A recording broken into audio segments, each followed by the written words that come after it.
Pero realmente esta es una fiesta de reivindicación, de convivencia y de participación. Hemos iniciado esta vía verde en unos barrios de la ciudad que nos parece que tienen que ser...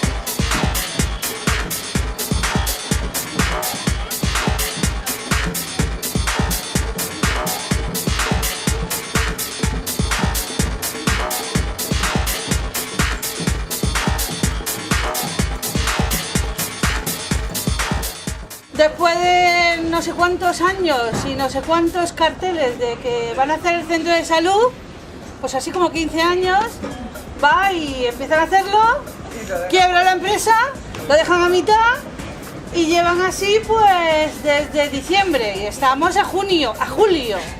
Es decir, todavía no han encontrado empresa que quiera continuar con el centro de salud.